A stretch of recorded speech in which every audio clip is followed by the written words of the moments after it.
به نام خداوند بخشاینده مهربان. سلام دانش آموزان گرامی، درس پنجم است از سلسله درس های فارسی برای نوآموزان. الفبای زبان فارسی حرف ت. تخم، تخم، تخم، تخم. در اینجا با حرف های تاجیکی چطور خوانده می شود نوشتیم. ما تاجیکان تخم، تو او تخم میگیم.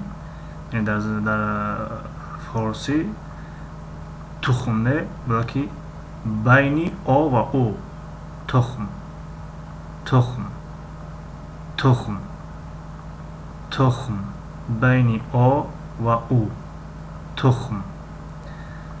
خب تاج، تاج. تاج هم ما در زبان تاجیکی تاج میگیم، تاج.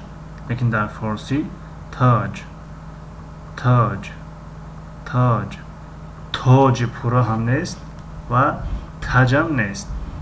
تاج نیست و تاج نیست. تاج، تاج نه و تاج، تاج، تاج. بین آ و ا تاج، تاج. و کلمه تربوز. تربوز اصلا در زبان فارسی تربوز نمیگن. تربوز در زبان افغانی کابلی گفته می شود. یعنی اون هم زبان فارسی است لیکن یک کمی لهجه دیگر است. و در زبان اردو تربوز میگویند و در زبان تاجیکی ما شما تربوز.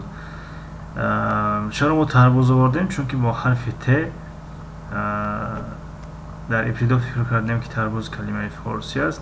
بعدا بعد جستجو به ما میسر شد که این کلمه فارسی نیست و بلکه تاجیکی و افغانی و اردویی است. یعنی تاجیکی در زبان تاجیکی و اردو و افغانی تربوز میگن.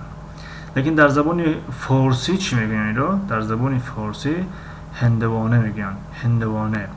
خب هندوانه، هندوانه، هند و نه، هندوانه. در اینجا هم بین هندوانه، وانه نیست و وانه هم نیست. هند و نه، هندوانه، هندوانه، هندوانه، هندوانه. این تربوز میگن، هندوانه. خب کلمه ترازو. ترازو، ترازو. تا را نیست و تا را نیست. ترازو، تا را زو. ترازو، ترازو، ترازو. خب این بود درس پنجم. تا درس های نوبتی خداحافظ.